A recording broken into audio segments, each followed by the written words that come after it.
Okay, so again, we are going to be touching upon the issue of corruption and human rights. So my presentation is basically going to be covering five main points. The first one, we're going to be covering a little bit of what is the concept of corruption, or what can we understand about corruption, or how can be understood as an actual concept in the practical sense. Then we're going to be looking at how does or how can we construct a human rights-based approach on corruption, understanding it from this initial concept and how it can be applied from a human rights-based approach. Then we're going to be covering from this particular approach, how can we understand state responsibility for acts of corruption? And in here, we're going to be covering a little bit about state responsibility in public international law, which I think everyone here knows, but we're going to be touching upon the main elements of state responsibility and how do they apply to actual instances of corruption. And then I would like to touch about on a particular case in which we can see this human rights-based approach on corruption, which is the issue of whistleblowers, which I believe perhaps everyone has learned a little bit about what a whistleblower is and how some cases have been brought on, particularly to the Inter-American system of human rights related to whistleblowing, and how the Inter-American Court has interpreted actually the norms of the American Convention on Human Rights and how do they apply to the protection of whistleblowers. And then we will conclude with some challenges ahead in terms of understanding this approach or this particular link between corruption and human rights. So to understand or to basically see this particular relation between what happens with corruption and how do the acts of corruption that happen in different countries and in different regions actually impact human rights, we need to understand what is corruption. And in that case, as I've said before, this is not an issue that it is only prevalent to one particular country or to one particular region. Currently, corruption is a worldwide issue in which countries and governments in all levels have had to deal with or are currently dealing with. And it is not only a state problem, it is also a sector-wise problem in which we can see corruption being embedded in different stages or in different levels of the work that people, communities, and other actors have actually or are actually relating with. We can see it happening in the world of sports, in the world of health, in the judiciary, and in different aspects of public life. And in that case, we can see that the main approach that the actors that are currently facing corruption have taken is basically to punish the responsible parties that are actually part of corruption, to actually consider what are the sanctions that one government needs to have in terms of corrupt acts, such as bribery or such as conflict of interest that are happening. So in that case, the basic response is whenever an act of corruption happens, that person should be punished, or that particular entity that is involved in a corruption case would need to be, of course, punished. And that approach has been very traditional in the work that a lot of governments have done throughout the years. But we have seen that it is not an effective approach in terms of actually correcting the wrongdoing that has been brought on by corruption, and that it has left a little bit of an absence of response to the actual victims of corruption. So I wanted to start this basic introduction in terms of understanding how this concept of corruption actually arose to public life. And it has been part of the analysis of many different actors or many different organizations that worked on corruption and have been able to establish different analysis on the actual concept of corruption. But I like to actually use one working concept that I believe kind of encompasses the main aspects of corruption, which has been brought on by one of the major organizations currently working in the fight against corruption, which is Transparency International. And in the work that TI has done throughout the years, they have understood corruption as the abuse of entrusted power for private gain.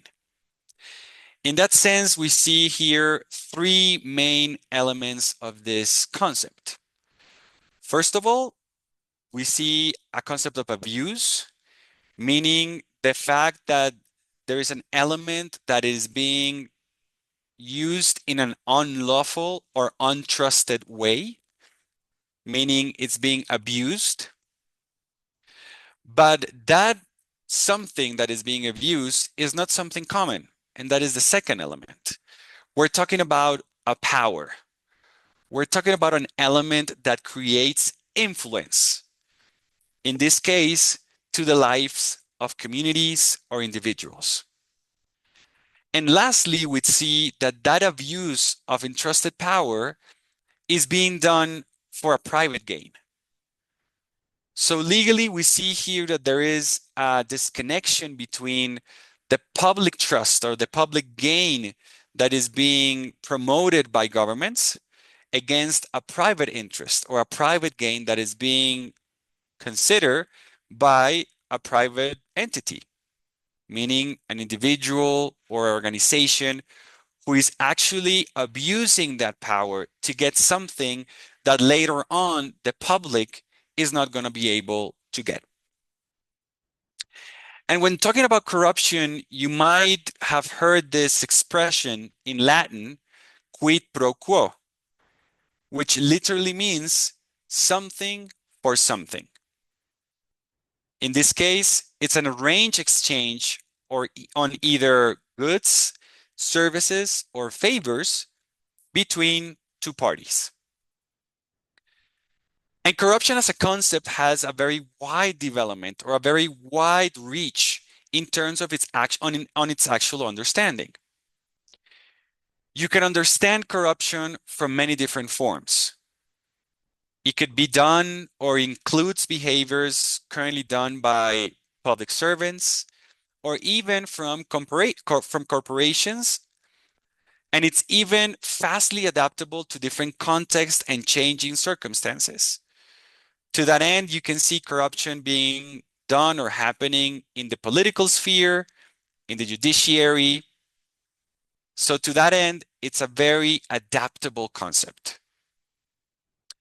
Also, corruption is to be considered not only from a criminal standpoint, because sometimes corruption is not even considered to be a criminal offense in different criminal codes around the world.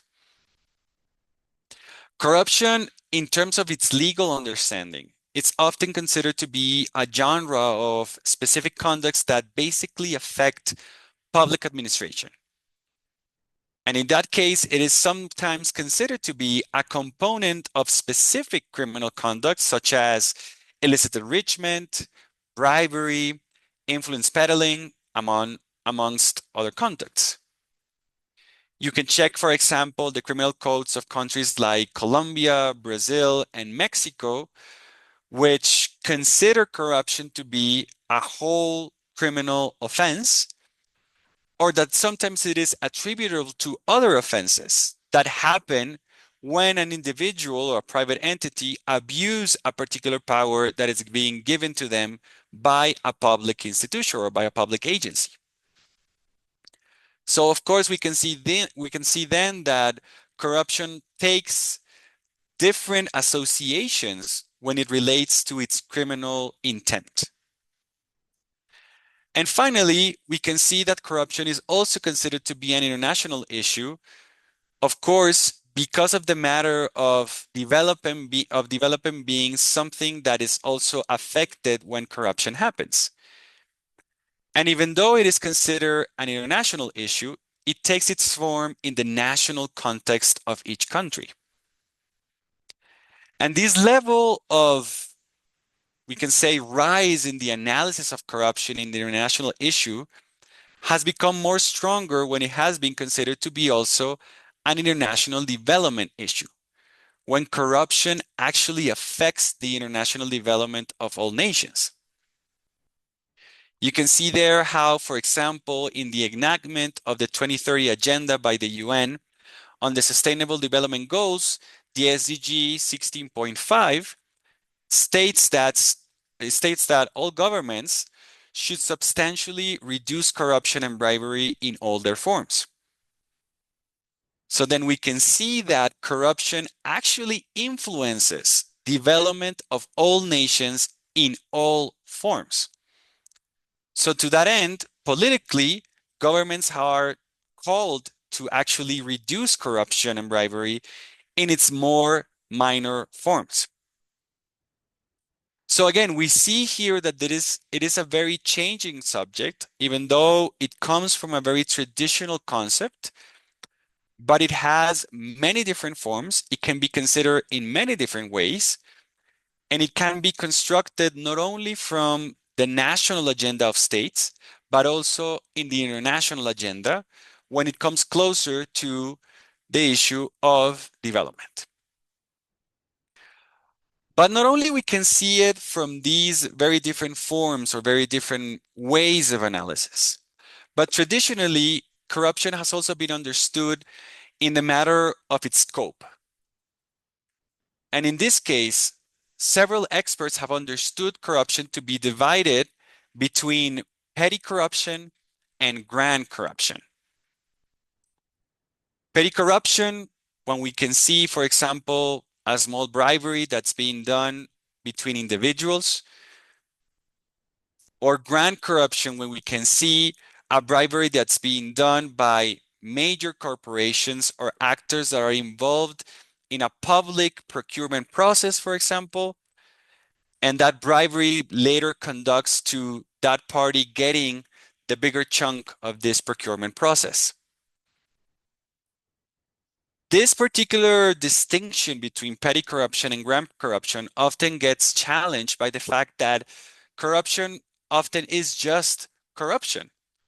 It doesn't get a particular level or a particular scope when it's being done by an individual or a high-level corporation. Corruption is still corruption. It's still going to be the abuse of entrusted power for private gain. But you might see in different instances or in different analysis that the level or impact of grand corruption cases is higher than when we're talking about petty corruption cases. In the example that I just gave you before, if we're talking about a major procurement process in a country in which a company is basically bribing the government to get that contract, we will see a major resources that are going to be destined to that particular bribery, and they're going to be lost to the interest of that particular contract, which can be, for example, to construct a school, to construct a hospital, to provide services to children. So to that end, we see the impact of those grand corruption cases being higher than someone basically bribing a police officer to get away of a traffic ticket, which is oftentimes the common kind of example of petty corruption. So this distinction is still part of understanding how corruption as a concept exists, but it is still enshrines the basic elements of the concept that we saw before, an abuse of entrusted power for private gain. And in understanding corruption as a basic kind of damage to, in this case, public trust or the public interest that communities have on the work that is being done by the government or by major corporations, is that the legal community has enacted a very well-established body of instruments in an international sphere that basically regulate the matter of corruption. As you can see here, there is a wide array of international treaties and resolutions that basically cover the topic of corruption. And we can see that these array of instruments can be divided amongst the regional focuses that the instruments have, but also on the thematic focuses that the legal instruments have been enacted that are closely related to the issue of corruption. When looking at it from a regional standpoint, the first instrument in which we can rely on in terms of the widest reach of protection against corruption is the UN Convention Against Corruption, the UNCAC of 2003. This one, of course, is a United Nations instrument that is covering the whole multilateral sphere of UN bodies and UN state members, and that it basically provides different actions and different regulations for countries to take to fight against corruption from a protection standpoint, but also from a prevention standpoint. The UNCAC basically calls upon states to actually prevent corruption or to take actions to prevent corruption from happening within their own national spheres. And it also calls on states to actually enact laws that prohibit corruption, both in the public and in the private sector. The second instrument that we can see from a regional sphere is the Inter-American Convention Against Corruption of 1996, which, as you can see here, is the first legal instrument of international law that basically prohibits corruption. Later on, we can see, for example, the African Union Convention on Preventing and Combating Corruption of 2006, and a series of instruments that have been enacted by the European Union regarding corruption, which have led on, for example, the Council of Europe to enact a criminal law convention on corruption and a civil law convention on corruption. But in this case, for example, and going back to the Inter-American Convention and the African Union Convention on Preventing Corruption, these two instruments have actually considered corruption to be an international crime and have called upon the international community to keep on enacting work that actually sanctions corruption in the international level. And this has led on the second level of analysis of international legal instruments on corruption, of understanding the different contexts or the different problematics that are associated to corruption, and to actually have international legal instruments that provides tools to states to actually fight against them. You can see here, for example, legal instruments regarding the protection of financial interests. For example, the protection of bribery of foreign public officials. And most recently, the UN Convention Against Transnational Organized Crime of 2003, which has considered corruption to be a matter of transnational organized crime. And so to that end, we see here that the international community has covered a lot of topics regarding corruption, both from the regional standpoint, but also from the thematic standpoint, actually allowing states to have a very strong legal body of instruments in which they can rely on to take actions both in the international level, but also on the national level. But not only that has been considered by states and by legal actors when talking about corruption. We can see that this topic has also been covered by very specific national laws, political declarations, and corporate instruments and recommendations. In the national level, we can see very different laws that have been enacted throughout the years and that actually fight or provide tools to fight against corruption. But in this case, I would like to highlight basically two of the major national laws that have been actually used or have inspired other countries to actually enact their own corruption laws. One, the U.S. Foreign Corrupt Practices Act of 1977, and two, the UK Bribery Act of 2010.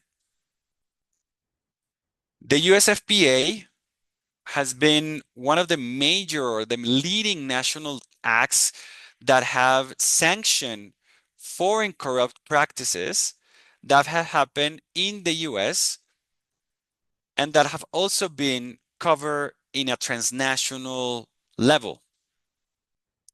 It has been told that, for example, the USCD has been inspired by the FCPA to actually enact laws regarding or recommendations regarding foreign corrupt acts. And additionally, the UK Bribery Act of 2010 was also one of the leading instruments in providing protection for victims of corruption, and that also started enacting rules regarding whistleblowing, which, as we will see later on, has a very tight connection with corruption and human rights.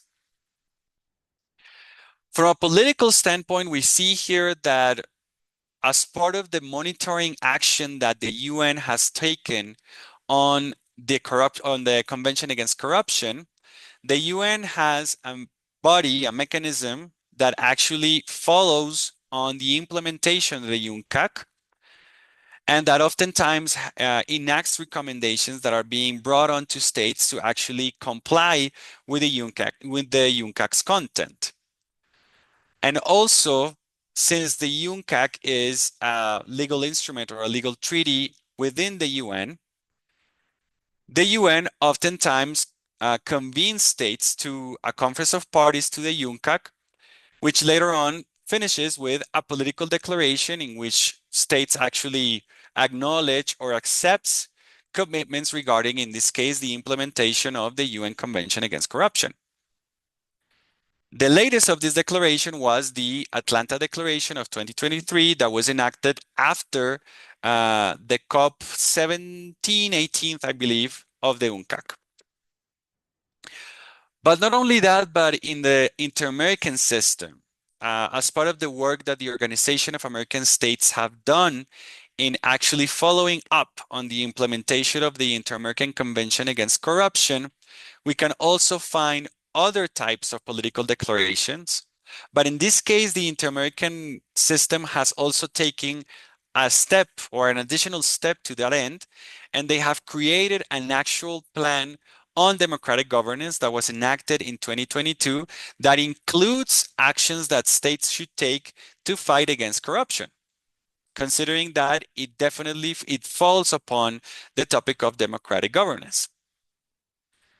And to this end, every year, when the OAS convenes state to what it's called the Summit of the Americas, which is basically the biggest multilateral meeting of the states that are comply within the Latin American and Caribbean region, the states are called to basically provide some responses on the implementation of this action plan, as well as the implementation of the Inter-American Convention Against Corruption that is being basically monitored by a specific mechanism in charge of that function, which is called the MESICIC, which is basically the monitoring for follow-up of the Inter-American Convention Against Corruption. And finally, we see that corruption is also being part of different instruments and recommendations that have been taken care of by other organizations, such as the OECD, who has enacted recommendations on different issues related to corruption, such as public integrity, public procurement, and lobbying. And they have also been part of specific standards that have been enacted for companies to certify themselves in order to become more competent in the labor market.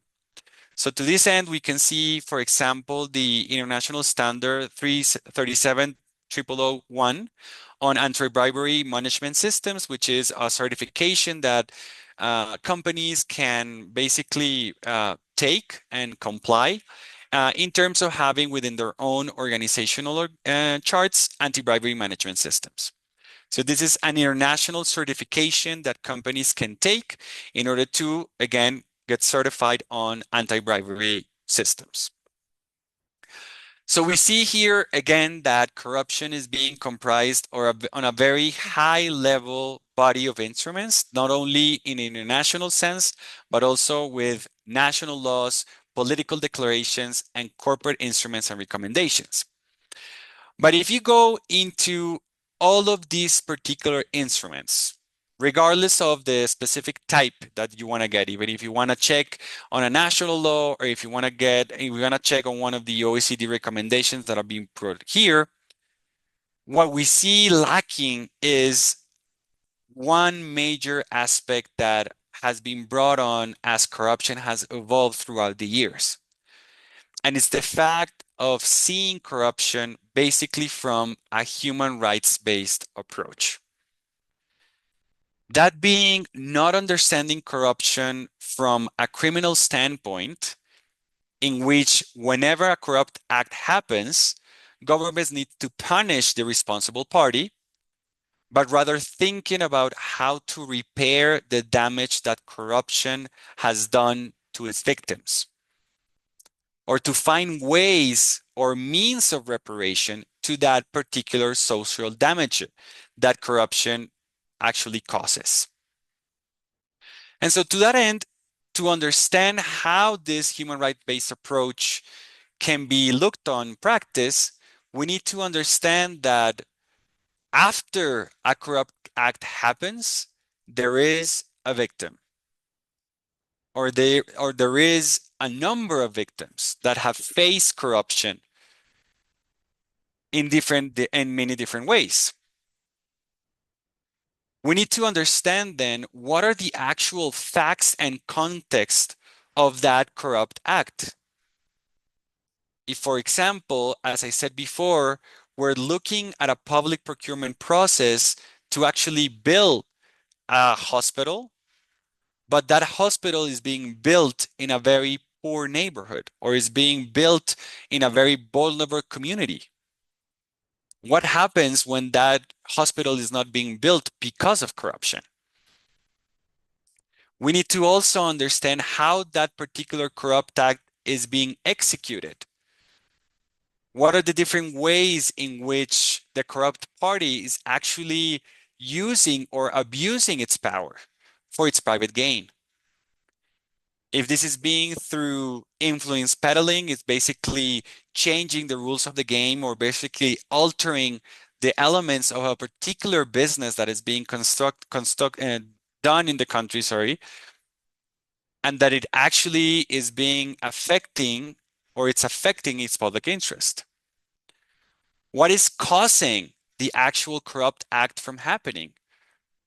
But mainly the consequences of that corrupt act, which in this case is a violation to human rights. And when understanding those consequences of understanding that with a corrupt act, there's always a violation to human rights, we also need to answer three main questions. First of all, whose human rights? Second of all, which human rights? And third of all, what violations of human rights are we talking about? In this case, we need to understand that corruption affects every person who is affected either directly or indirectly. So in this case, we see it more with public procurement processes in which, as I said before, for example, when it comes to actually not being able to procure a hospital for a community, that community is going to be directly affected. But not only that, but the actual local government in which that community is basically located actually is going to be affected, because they won't be able to provide the basic service of health to any person that comes within that community. So to that end, that level of offense, or that level of damage, is considered both for direct victims, but also for indirect victims who are going to face the effects of corruption. Corruption affects mainly social, economic, and cultural rights. As I said before, with that example of not being able to procure a hospital to that community, their right to health is going to be affected. And with that, their right to life is also going to be affected. But mainly, we see here that the level of violation that corruption has from a human rights-based approach comes mostly from from its social standpoint. We can see it, for example, when based on a bribery, for example, a school is not going to have a basic service or is not going to have a program that advances the education of children within that school. Again, the right to education is going to be affected. But we can see also that classical liberal human rights can also be undermined by corruption. For example, if we're looking at a case in which a judge is being bribed to issue a decision against an individual or against a community, that individual or that community won't have the access to justice that is being enshrined by basic human rights norms. So we see here that the access to justice as a basic human right that has been recognized not only by different national constitutions, but of course by international human rights norms, is also undermined in cases of corruption. But finally, and this is a very sensitive point when talking about the human rights-based approach on corruption, is the fact that currently there is no legal standard that determines how a violation of human rights happen because of corruption. Or mainly, how does a violation of human rights can be understood when it arises based on a corrupt act. So in this case, we need to look at the general obligations under international human rights law, to basically understand this link and to determine when a violation of human rights is happening because of corruption. And in this case, we see here the main general obligations under international human rights law to be applicable. The obligation to respect, the obligation to protect, and the obligation to fulfill human rights. In terms of the obligation to respect, state officials must not engage in corrupt practices that directly impact human rights. In terms of the obligation to protect, states should then prevent, investigate, and punish corrupt acts that are being conducted by official or third parties. And then for the obligation to fulfill, the states must have concrete plans, policies, laws, and institutions to address corruption and to properly resource those efforts. In this case, we're looking at guaranteeing the rights at its maximum level of available resources. And these obligations have been part of international human rights law since its very beginning. You can see it that has been part of the major human rights treaties like the ICCPR and the ICACR, but it has also been included in regional bodies such as the American Convention of Human Rights in its Articles 1.1 and 2, which basically include or enact the obligations of states to respect, protect, and fulfill. And based on those interpretations, there have been some instances or some cases that have been covering these obligations that states have in or when corruption actually happens. One of those cases was brought on to the Inter-American Court of Human Rights in 2018, the case of Ramirez Escobar versus Guatemala. In this case, the court heard about an irregular adoption process that was facilitated by a network of criminal enterprises and organized crime structures that were dedicated to basically providing this international adoptions to families for a price. meaning basically you paid someone to get a more expedited process of international adoption or to get a particular type of adoption in case that you wanted it to do it. Based on this, and this case basically covered a situation regarding a family and a minor that was part of this irregular adoption process. But as part of the analysis that the court made in this case, the court highlighted the negative effects that corruption had in the enjoyment of human rights, and that it affected not only parts of the case, but actually society as a whole. Considering, as we said in the beginning, that corruption actually breaches the rule of law and public trust. And in this case in particular, the court found that there was a violation to Article 2 of the American Convention of the American Convention of Human Rights, given that the regulation of international adoption processes in Guatemala failed to guarantee the exercise of different rights that were enshrined in the American Convention, such as the right to private life, the rights of children, and the right to a fair trial. So we see here that in this particular case, an international court has actually filed against corruption, understanding it more as a cause of human rights violations. However, in this case, the court did not actually acknowledge corruption to be the main cause of the violations that happened to Ramirez Escobar and the other parties of the case. But it merely highlighted how, based on the negative effects of corruption, there were actual violations to the American Convention on Human Rights. So this was, to say the least, a very initial point of acknowledgement, but it still lacked a more prevalent or a more strong element to actually determine the responsibility of the state, in this case, Guatemala, because of a corruption act.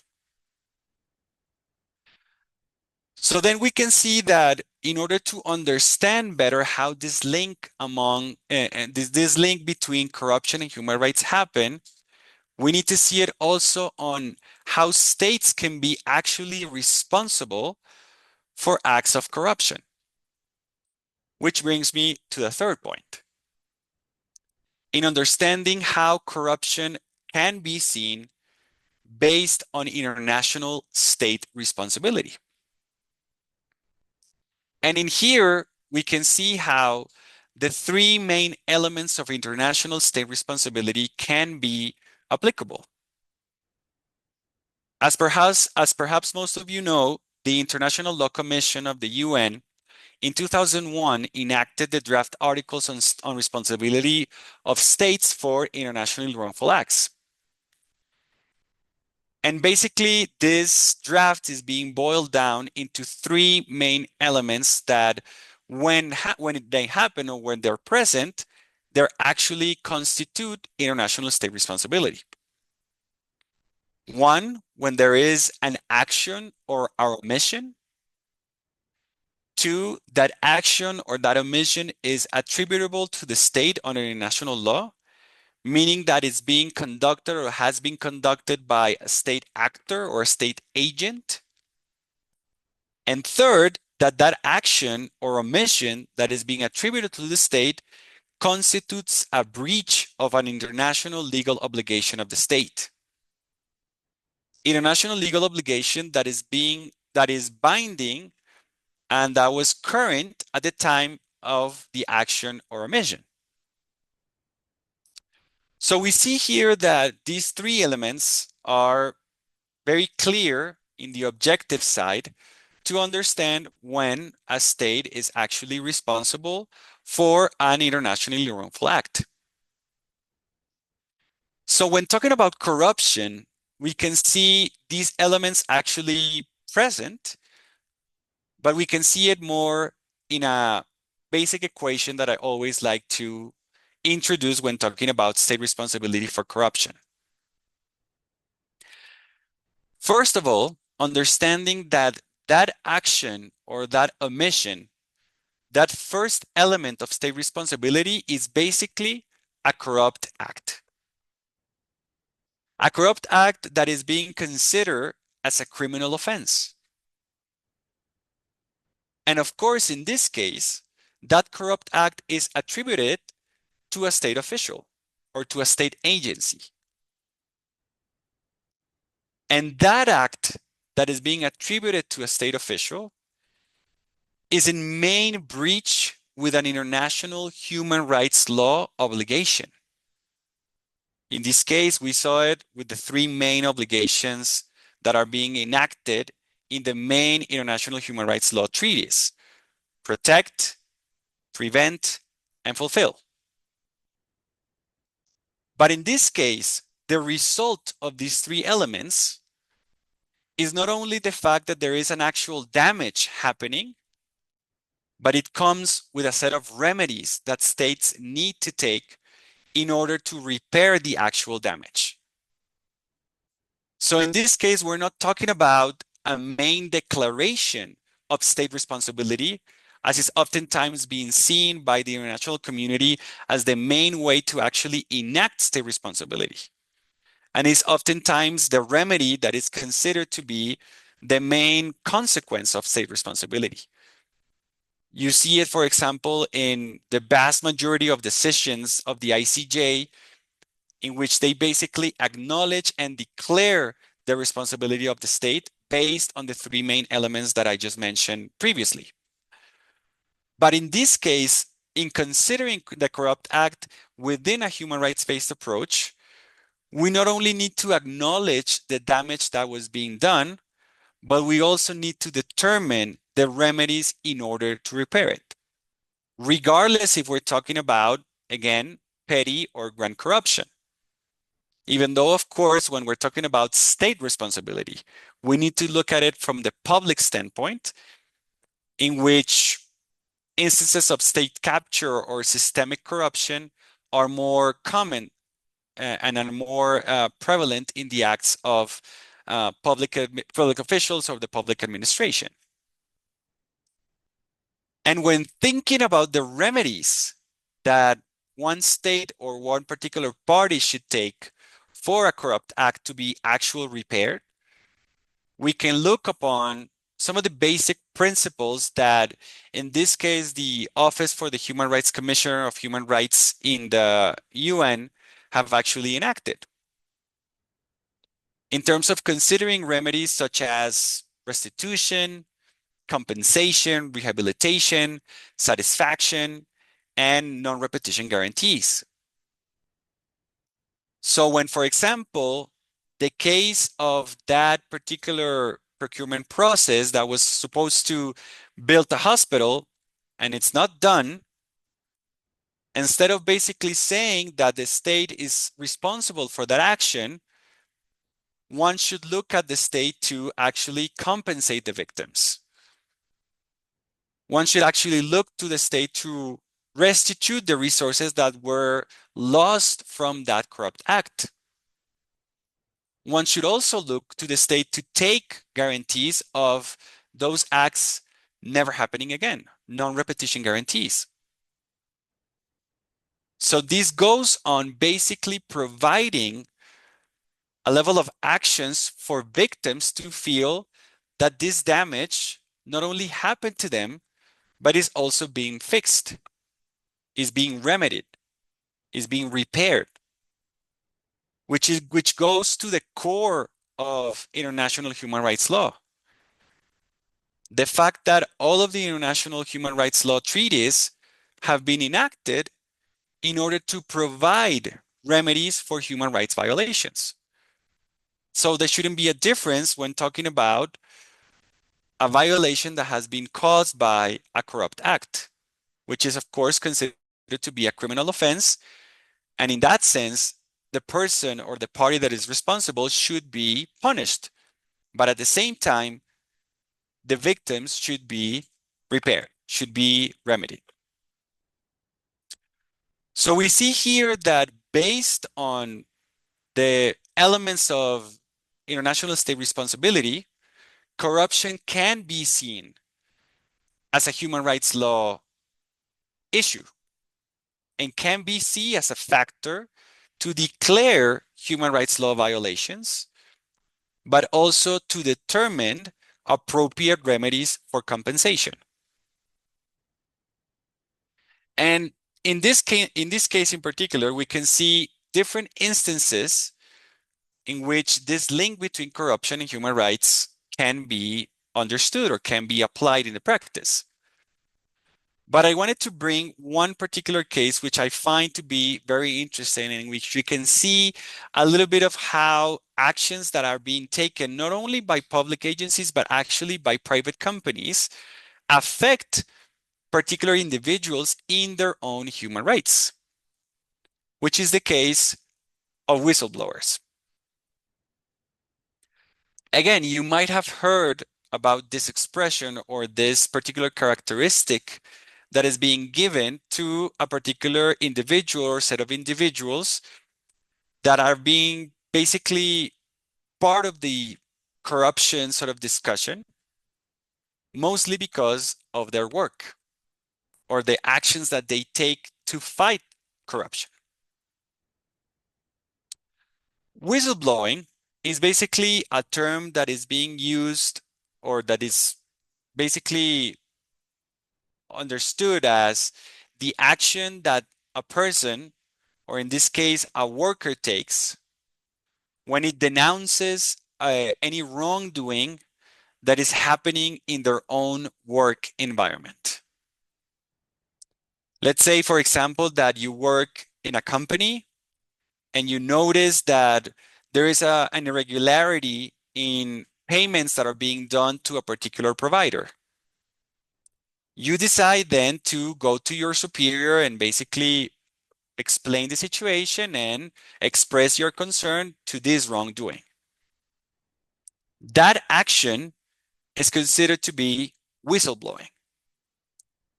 You're basically blowing the whistle to a wrongdoing that is currently happening in your own environment.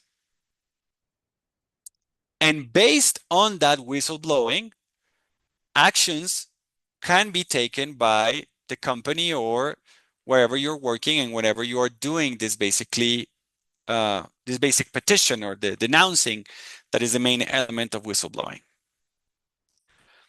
But what happens after the whistleblower does this action? What happens after you denounce this wrongdoing to your superior? Well, unfortunately, oftentimes whistleblowers are subject to human rights violations. One case in which we can see this actually happening, and that was basically understood from a human rights standpoint, was in a decision enacted also by the Inter-American Commission of Human Rights in the case of Viteri Ungaretti versus Ecuador, a ruling that was issued this year, but was basically decided in 2023, that revolved around a naval attaché in the Ecuadorian embassy in the UK who alerted authorities about potential corruption acts that were happening within the military forces. After this person basically did this petition or denounced these actions, he was relieved from his duty without any reasoning and was targeted by the military forces in different inquiries and very different disciplinary actions that ended up with him losing his position and being forced to flee with his family to the UK to ask for asylum. In this particular case, the Inter-American Court decided that the complaint of Viteri Ungaretti was protected by the right to freedom of expression, which was recognized by Article 13 of the American Convention of Human Rights, since it was exercised within the right of every person to seek, receive, and disseminate information of public interest. This particular instance of the complaint that was presented revolved around the right to disseminate information of public interest. Considering, as the court highlighted, that whistleblowers have the right and the duty to report acts of corruption, which they have a reasonable conviction of their existence.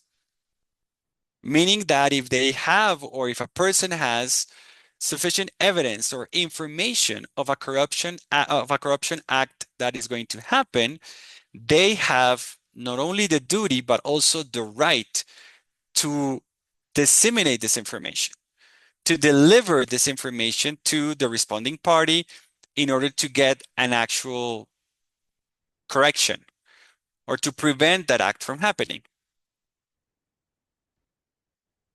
Again, in this particular instance, the court acknowledged the fact that corruption was part of the pattern that actually determined the violations that happened to Mr. Viteri Ungaretti and his family, which, as I said before, for example, led them to flee their country and actually put Mr. Ungaretti in a position of not being able to get a proper job after that situation, which was in this case interpreted by the court as a violation to the right of fair work, that it is not acknowledged specifically within the American Convention of Human Rights, but within the optional protocol on social, economic, and cultural rights, the San Salvador Protocol.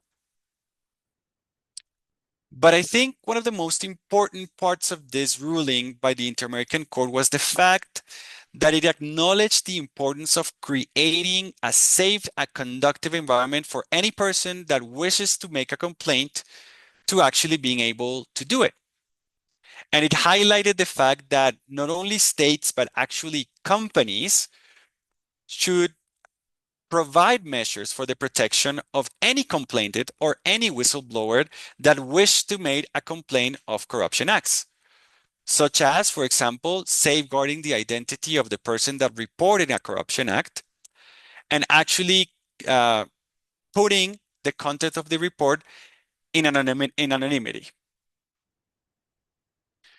So in this case, the Inter-American Court went a little bit further than in its first decision against Guatemala, acknowledging that corruption may actually be a driving factor of human rights violations and linking it more with, in this case, the right to freedom of expression. But we can see here that there is still the matter of considering corruption to be a severe violation to very fundamental freedoms, such as this case, the right to life or to the right to a proper life.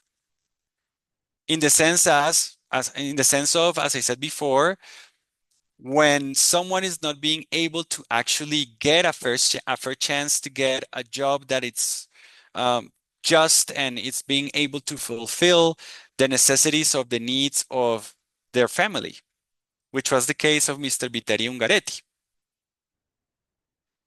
And in this case in particular, the court actually ordered Ecuador to adjust its own legal system to actually provide means and measures to protect whistleblowers, which is something that currently Ecuador is being kind of hesitant to do, mainly because of their own political context, but because it provides an avenue for victims of corruption to actually speak out and actually denounce cases that have been happening for a long time.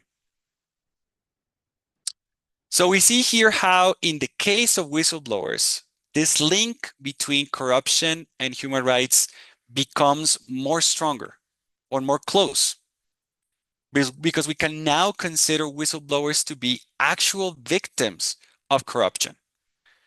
Not in the case of individuals who are going to be missing out on an opportunity, who are going to be affected directly by a corrupt act, but they are actually indirect victims of corruption in the sense that they're going to be silenced unlawfully or arbitrarily, but they also can be affected on their own basic liberties. In this case, to a private life, to work, and to other instances in which corruption has negatively influenced their own private spheres.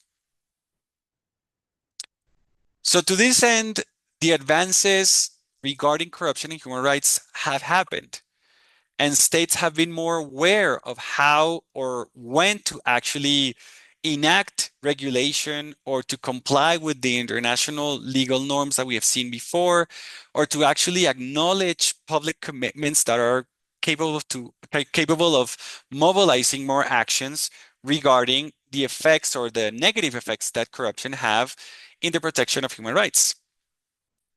But there's still some challenges ahead.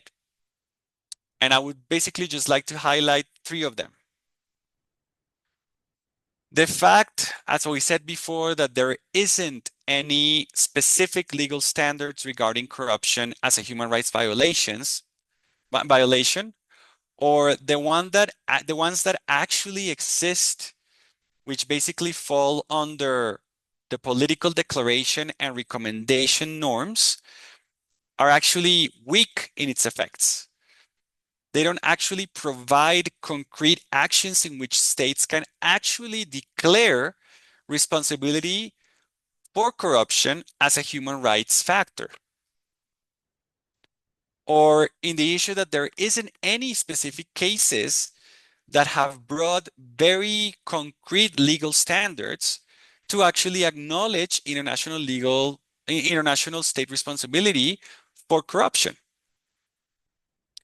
And this has been something that has been widely discussed in different spaces in the multilateral and in the national sphere, but we haven't come up with an actual answer to actually better tighten or become or actually have stronger standards that are being capable of actually recognizing these types of violations.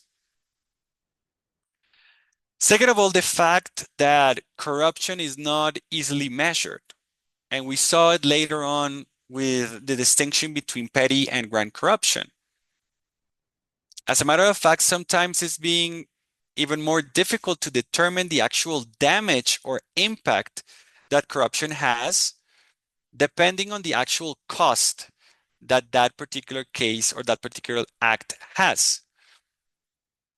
Again, we can see it from the case of someone that bribes a police officer to get away from a speeding ticket, or a major company such as Odebrecht in Brazil, who basically paid presidents and high-level officials to get very high or very costly contracts that actually made the state lose money because of it. And so to that end, how can we measure the impact that corruption has to human rights if we're talking about an issue of social development? And this is a question that still is unanswered because it is, of course, highly difficult to actually determine what can be the actual cost of corruption. And to that end, how can we recognize the level of remedies or the actual amount of remedies that can be determined depending on each case of corruption? And thirdly, and with this I would like to close, the fact that there is still a high level of impunity and lack of complaints regarding corruption and its impacts on human rights. Individuals are still afraid to denounce, are still afraid to present their own complaints to a judge or to an authority that is capable of actually providing a solution or to actually provide a remedy within their own legal system. And this is a very high concern of authorities because without any complaints, there isn't going to be an actual standard created to actually acknowledge corruption as a human rights violation. And there's not going to be enough remedies to be considered as standards that should be considered in future cases. So the fact of the matter here is that corruption is still across the different states and different communities around the world. But considering it to be a human rights violation is important in order to move forward or move past the paradigm or past the notion of understanding corruption as just basically an offense that needs to be punished and considering it more as an action that needs to be taken to repair the damage that has been done to the community, and to that end, provide wider measures to provide or to actually create more development and more well-being to others, which at the end of the day is enshrined as the basic objectives and means of international human rights law, and I think in international human rights as a whole. I thank you all for your time.